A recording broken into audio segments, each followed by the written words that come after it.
Hi students, welcome back to my class. എല്ലാവർക്കും physics ക്ലാസ്സിലേക്ക് സ്വാഗതം. നമ്മൾ പഠിച്ചുകൊണ്ടിരിക്കുന്ന ചാപ്റ്റർ എന്ന് പറയുന്നത് ഇലക്ട്രിക് ചാർജസ് ആൻഡ് ഫീൽഡ്സ് ആണ്. ഇതിൽ നമ്മൾ ഡൈപോളിനെ പറ്റിയാണ് പഠിച്ചുകൊണ്ടിരുന്നത്. അപ്പോൾ ഡൈപോളിനെ പറ്റി നമ്മൾ എന്ത് പഠിച്ചു? അതിലുള്ള ഇലക്ട്രിക് ഫീൽഡ് കണ്ടുപിടിച്ചു. ഇക്വറ്റോറിയൽ ലൈനിലും ആക്സിയൽ ലൈനിലുള്ള ഇലക്ട്രിക് ഫീൽഡ് കണ്ടുപിടിച്ചു. അപ്പോൾ നമുക്കിന്ന് പഠിക്കാനുള്ളത് സിഗ്നിഫിക്കൻസ് ഓഫ് ഡൈപോൾ ഒരു ടോപ്പിക്ക്. രണ്ടാമത്തെ ടോപ്പിക് എന്ന് പറയുന്നത് നമ്മൾ ഒരു ഡൈപോളിനെ യൂണിഫോം എക്സ്റ്റേണൽ ഇലക്ട്രിക് ഫീൽഡിൽ വെച്ചാൽ എന്ത് സംഭവിക്കും. മൂന്നാമത്തെ ടോപ്പിക് എന്ന് പറയുന്നത് നമ്മൾ കണ്ടിന്യൂസ് ചാർജ് ഡിസ്ട്രിബ്യൂഷൻ എന്ന് പറഞ്ഞൊരു ടോപ്പിക്കാണ്. അപ്പം നമുക്ക് ക്ലാസ്സിലേക്ക് കിടക്കാം. Significance of electric dipole. എന്താണ് ഡൈപോളിന്റെ സിഗ്നിഫിക്കൻസ്? ചില മോളിക്യൂൾസുകളിൽ അവിടെ പോസിറ്റീവ് ചാർജുകളുടെയും നെഗറ്റീവ് ചാർജുകളുടെയും സെന്റർ എന്ന് പറയുന്നത് ഒരേ സ്ഥലത്ത് വരുന്നു. In some molecules the centre of the positive and negative charges will come together. അതുകൊണ്ട് എന്ത് പറ്റുമെന്ന് വെച്ച് കഴിഞ്ഞാൽ അതുകൊണ്ട് there will be no dipole moment.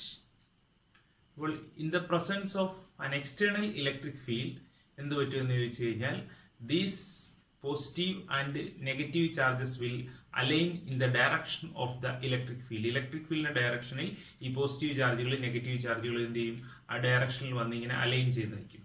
അപ്പോൾ എന്തുണ്ടാവും എന്ന് ചോദിച്ചു കഴിഞ്ഞാൽ then there will be a net dipole moment ഉണ്ടാവും. In the presence of external electric field only. Electric field ഇല്ലെങ്കിൽ എന്തില്ല?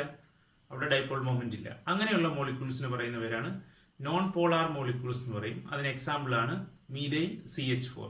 മറ്റൊരു എക്സാമ്പിൾ ആണ് കാർബൺ ഡയോക്സൈഡ് CO2. എന്നാൽ മറ്റൊരു ടൈപ്പ് മോളിക്യൂൾ ഉണ്ട്. എന്താണ്? Polar molecule. പോളാർ മോളിക്യൂൾ എന്താണെന്ന് വെച്ച് കഴിഞ്ഞാൽ even in the absence of external electric field, external field ഇല്ലെങ്കിൽ കൂടി, എക്സ്റ്റേണൽ ഇലക്ട്രിക് ഫീൽഡ് ഇല്ലെങ്കിൽ കൂടി there will be a net dipole moment. അങ്ങനെയുള്ള മോളിക്യൂൾസിന് പറയുന്ന പേരാണ് പോളാർ മോളിക്യൂൾസ്. അതെന്താണ്? അവയിൽ എന്താണ്? പോസിറ്റീവ് ചാർജുകളുടെയും നെഗറ്റീവ് ചാർജുകളും എന്ത് ചെയ്യില്ല? ഒരു സ്ഥലത്ത് വരത്തില്ല. The positive of and negative charges will not coincide. അതുകൊണ്ട് എന്ത് ചെയ്യും? Net in the absence of electric field there will be a net electric dipole moment. അതുകൊണ്ട് such molecules are called polar molecules. Example ആണ് H2O water. വേറെ example CO carbon monoxide. ഇവയാണ് polar മോളിക്യൂൾസും non polar molecules. നമ്മുടെ അടുത്ത topic എന്ന് പറയുന്നത് ഒരു ഡൈപോൾ ഒരു എക്സ്റ്റേണൽ ഇലക്ട്രിക് ഫീൽഡിൽ വെച്ചാൽ എന്ത് സംഭവിക്കും? ഒരു യൂണിഫോം എക്സ്റ്റേണൽ ഇലക്ട്രിക് ഫീൽഡിൽ ഒരു ഡൈപോൾ വെച്ചാൽ എന്ത് സംഭവിക്കും എന്നുള്ളതാണ് നമ്മുടെ അടുത്ത ടോപ്പിക്. അപ്പം നമുക്കറിയാം എന്താണ് യൂണിഫോം ഇലക്ട്രിക് ഫീൽഡ് നമുക്ക് എങ്ങനെ വരയ്ക്കാം? പാരലൽ ലൈൻസ് ആയിട്ട് വരയ്ക്കാം. പാരലൽ ലൈൻസ് എന്ന് പറഞ്ഞു കഴിഞ്ഞാൽ യൂണിഫോം ഇലക്ട്രിക് ഫീൽഡ് ആണ്. ഒരേ അകലത്തിലുള്ള ലൈൻസ്. എന്നിട്ട് നമ്മൾ E എന്ന് എഴുതി കഴിഞ്ഞാൽ യൂണിഫോം ഇലക്ട്രിക് ഫീൽഡായി. ഇനി നമുക്ക് ഒരു ഡൈപോളിനെ നമുക്ക് എങ്ങനെ വെക്കാം? എങ്ങനെ വേണമെങ്കിലും വെക്കാം. നമുക്ക് ഒരു ഡൈപോൾ എന്ന് പറഞ്ഞാൽ എന്താണ്? Equal and opposite charges separated by a small distance. Consider an electric dipole with dipole moment P is equal to 2aq. ഇവയ്ക്കിടയിലുള്ള ദൂരം എത്രയാണ്? 2a ആണ്. ഒന്ന് -q ആണ്, മറ്റൊന്ന് +q ആണ്. അപ്പൊ ഇലക്ട്രിക് ഫീൽഡ് ഡയറക്ഷൻ അങ്ങോട്ട്, ഇവിടുന്ന് അങ്ങോട്ടെന്ന് പറഞ്ഞു കഴിഞ്ഞാൽ ഇലക്ട്രിക് ഫീൽഡ് ഡയറക്ഷൻ എങ്ങോട്ടാണ്? പോസിറ്റീവ് ചാർജിൽ നിന്നും നെഗറ്റീവ് ചാർജിലേക്കാണ്. അതായത് ഇവിടെ പ്ലസും അവിടെ മൈനസും ഉണ്ട് എന്നുള്ള കൺസെപ്റ്റിലാണ്. അപ്പോൾ നമുക്ക് ഇവിടെ മൈനസ് ചാർജ് ആണ്. ഈ മൈനസ് ചാർജിനെ ഈ പോസിറ്റീവ് ചാർജ് എന്ത് ചെയ്യും? ഇങ്ങോട്ട് വലിക്കും. ഈ മൈനസ് ചാർജിനെ ഈ പോസിറ്റീവ് ചാർജ്, ഈ മൈനസ് ചാർജ് ഈ പോസിറ്റീവ് ചാർജിനെ അങ്ങോട്ടും വലിക്കും. ഓക്കെ, അപ്പൊ ഈ ചാർജ് ഇങ്ങോട്ട് വലിക്കപ്പെടും, ആ ചാർജ് അങ്ങോട്ട് വലിക്കപ്പെടും. അപ്പോൾ ഒരേപോലുള്ള ചാർജുകൾ അങ്ങോട്ടും ഇങ്ങോട്ടും വന്നു. അപ്പോൾ നമ്മൾ ഈ രണ്ട് ഫോഴ്സുകൾ, ഒരു ഫോഴ്സ് അങ്ങോട്ട് ഒരു ഫോഴ്സ് ഇങ്ങോട്ട്, ഇങ്ങനെയാണ് ഫോഴ്സ്. ഇവയ്ക്കിടെയുള്ള പെർപെൻഡിക്കുലർ ദൂരം കാണുക. അപ്പോൾ ഈ ആംഗിൾ സപ്പോസ് തീറ്റ ആണെന്ന് വിചാരിക്കുക. അങ്ങനെയാണെങ്കിൽ ഈ കൂടെയുള്ള ആംഗിൾ എന്ന് പറഞ്ഞാൽ നേരത്തെ പറഞ്ഞു, കൂടെയുള്ളത് കോസ് തീറ്റയാണ്. ഓപ്പോസിറ്റ് സൈഡ് എന്ന് പറഞ്ഞു കഴിഞ്ഞാൽ ഇതെന്താണ്? ഇത് സൈൻ തീറ്റയാണ്. ഇത് ഹൈപ്പോട്ടന്യൂസ് ആണ്. അപ്പോൾ ഇത് 2a സൈൻ തീറ്റയാണ്, ഇത് 2a കോസ് തീറ്റയാണ്. നമ്മൾ നേരത്തെ റെസൊല്യൂഷൻ ഓഫ് എ ഫോഴ്സ് എന്ന് പറഞ്ഞ് പഠിച്ചിട്ടുണ്ട്. അതുപോലെ തന്നെ ഇത് 2a സൈൻ തീറ്റയാണ്. ഇനി നമ്മൾ നോക്കുക, എന്ത് നോക്കുന്നു? അപ്പോൾ Q എന്ന് പറഞ്ഞൊരു ചാർജ് ഉണ്ട്, ഇവിടെ +q എന്ന് പറഞ്ഞൊരു ചാർജ് ഉണ്ട്, ഇവിടെ -q എന്ന് പറഞ്ഞൊരു ചാർജ് ഉണ്ട്. അപ്പോൾ ഈ Q എന്ന് പറഞ്ഞൊരു ചാർജ് E എന്ന് പറഞ്ഞൊരു ഇലക്ട്രിക് ഫീൽഡിൽ വെച്ചാൽ അതിൽ അനുഭവപ്പെടുന്ന ഫോഴ്സ് എന്ന് പറയുന്നത് QE ആയിരിക്കും.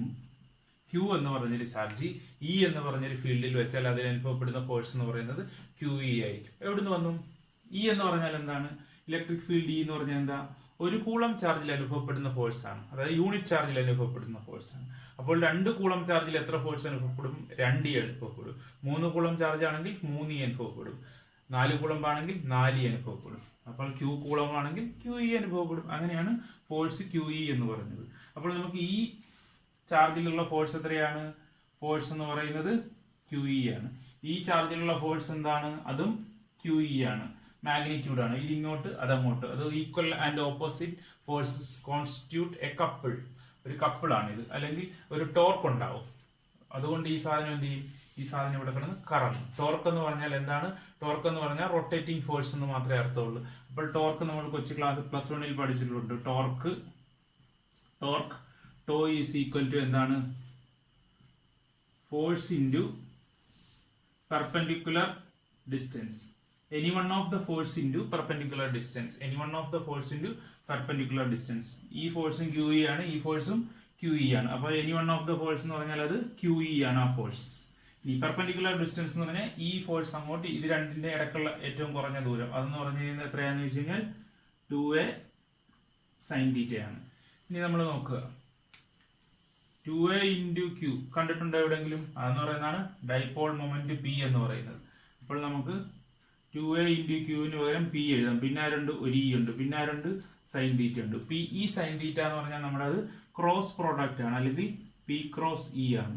അപ്പോൾ P ക്രോസ് E ആണ് ടോർക്ക് എന്ന് പറയുന്നത്. ഒരു യൂണിഫോം ഇലക്ട്രിക് ഫീൽഡിൽ ഒരു ഡൈപോൾ വെച്ച് കഴിഞ്ഞാൽ അതിലൊരു ടോർക്ക് അനുഭവപ്പെടും. ആ ടോർക്ക് എന്ന് പറയുന്നത് P ക്രോസ് E ആയിരിക്കും. ഇതാണ് നമുക്ക് പഠിക്കാനുള്ളത്. ഓക്കെ, അടുത്ത നമ്മുടെ ടോപ്പിക് എന്ന് പറയുന്നത് കണ്ടിന്യൂസ് ചാർജ് ഡിസ്ട്രിബ്യൂഷൻ. അപ്പോൾ ഇതൊരു ടോപ്പിക്കായിട്ട് പഠിക്കാൻ വേണ്ടിയിട്ടുള്ളതല്ല. നമ്മൾ ഗോസസ് തിയറം പഠിക്കും. അവിടെ ആപ്ലിക്കേഷന് വേണ്ടിയിട്ടാണ്, അവിടെ അപ്ലൈ ചെയ്യാൻ വേണ്ടിയിട്ടാണ് നമ്മൾ എന്ത് ചെയ്യുന്നത്? ഇത് പഠിക്കുന്നത് കണ്ടിന്യൂസ് ചാർജ് ഡിസ്ട്രിബ്യൂഷൻ. നമുക്ക് നോക്കാം. സപ്പോസ് നമുക്ക് 3 കാര്യങ്ങൾ ഒരു ലൈനിൽ, അതായത് 1 ഡയമെൻഷണൽ സ്ഥാനത്തിൽ കുറേ ചാർജുകൾ ഇങ്ങനെ ഇരിക്കുകയാണ്. അപ്പൊ അതിൽ മൊത്തമുള്ള ചാർജ് Q ആണെന്ന് വിചാരിക്കുക. മൊത്തമുള്ള ചാർജ് Q ആണ്. അങ്ങനെയാണെങ്കിൽ ഒരു മീറ്ററിൽ എന്തുമാത്രം ചാർജ് ഉണ്ട് എന്ന് പറയുന്നതാണ് അവിടുത്തെ ലീനിയർ ചാർജ് ഡെൻസിറ്റി എന്ന് പറയും. അപ്പൊ ലീനിയർ ചാർജ് ഡെൻസിറ്റി എന്ന് പറയുന്നത് അത് 1 ഡയമെൻഷനിൽ നീളത്തിൽ ഇങ്ങനെ ചാർജ് ഇരിക്കുക. അപ്പൊ ലീനിയർ ചാർജ് ഡെൻസിറ്റി എങ്ങനെ കണ്ടുപിടിക്കാന്ന് വെച്ച് കഴിഞ്ഞാൽ total charge divided by total length. അപ്പോൾ ഇതിന്റെ ലെങ്ത് L ആണെങ്കിൽ ടോട്ടൽ ചാർജ് Q ആണെങ്കിൽ ലീനിയർ ചാർജ് ഡെൻസിറ്റിക്ക് നമ്മൾ പറയുന്നത് പേരാണ് സിഗ്മ എന്നാണ് നമ്മൾ പറയുന്നത്. സിഗ്മ എന്താണെന്ന് ചോദിച്ചു കഴിഞ്ഞാൽ total charge divided by total length. അപ്പോൾ ടോട്ടൽ ചാർജിന് നമ്മൾ Q എന്ന് എഴുതുന്നു, ലെങ്തിന് നമ്മൾ L എന്ന് എഴുതുന്നു. അപ്പോൾ sigma is equal to Q by L. ഇതാണ് ലീനിയർ ചാർജ് ഡെൻസിറ്റി. അടുത്തതായിട്ട് നമ്മൾ ഇത് 1 ഡയമെൻഷനിലാണ്. 2 ഡയമെൻഷനിലാണെങ്കിൽ ഒരു ഏരിയയിലാണ് ചാർജ് ഇരിക്കുന്നതെങ്കിൽ, ഏരിയ ആണ് കുറെ ചാർജ് ഇരിക്കുന്നതെങ്കിൽ അവിടുത്തെ നമ്മൾ കാര്യം പറയുന്നത് സർഫസ് ചാർജ് ഡെൻസിറ്റി എന്ന് പറയും. സർഫസ് ചാർജ് ഡെൻസിറ്റി എന്താണ്? സർഫസ് ചാർജ് ഡെൻസിറ്റി എന്താണെന്ന് ചോദിച്ചു കഴിഞ്ഞാൽ total area divided by total charge divided by area. അതിന് നമ്മൾ കൊടുക്കുന്ന ടേം എന്ന് പറയുന്നത് ലാംഡയാണ്. Total charge divided by area. അപ്പോൾ ലാംഡ ഈസ് ഈക്വൽ ടു എങ്ങനെ എഴുതാം?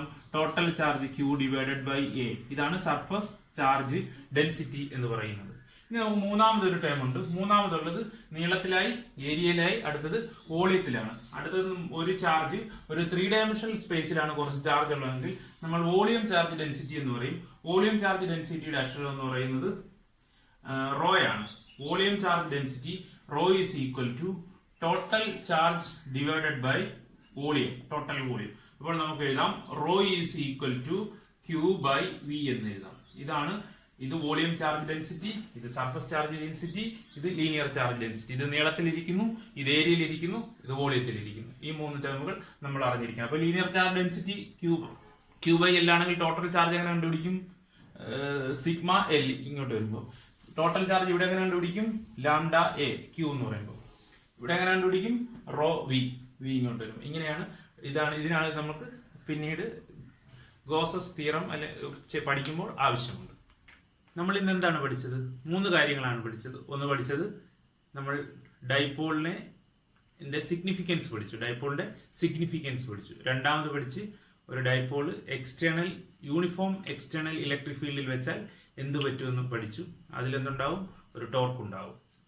ആ ടോർക്ക് എന്ന് പറയുന്നത് P ക്രോസ് E ആയിരിക്കും. അല്ലെങ്കിൽ പി സൈൻ തീറ്റ ആയിരിക്കും. ഇനി മൂന്നാമത് നമ്മൾ പഠിച്ചത് കണ്ടിന്യൂസ് ചാർജ് ഡിസ്ട്രിബ്യൂഷൻ എന്നാണ് നമ്മൾ പഠിച്ചത്. അതെന്ന് പറയുന്നത് ഗോസസ് ലോ ആണ് അടുത്ത ടോപ്പിക്. അതിൻ്റെ ഒരു ഇൻട്രൊഡക്ഷൻ തന്നെയാണത്. അപ്പോൾ നമ്മൾ അടുത്ത ഗോസസ് ലോ ആണ് പഠിക്കാനുള്ളത്. നമുക്ക് അടുത്ത ക്ലാസ്സിൽ കാണാം. അപ്പോൾ എല്ലാവർക്കും ക്ലാസ്സുകൾ മനസ്സിലായെന്ന് വിചാരിക്കുന്നു. നിങ്ങൾ ലൈക്ക് ചെയ്യുക, സബ്സ്ക്രൈബ് ചെയ്യുക, ഷെയർ ചെയ്യുക, കൂട്ടുകാർക്ക് സജസ്റ്റ് ചെയ്യുക. പിന്നീട് നിങ്ങൾക്ക് എന്തെങ്കിലും ഡൗട്ടുകൾ ഉണ്ടെങ്കിൽ താഴെ കമൻറ്റ് ബോക്സിൽ കമൻറ്റ് ചെയ്യുക, റിപ്ലൈ തരുന്നതായിരിക്കും. അപ്പോൾ എല്ലാവർക്കും ക്ലാസ് കണ്ടതിന് നന്ദി. Thank you for watching.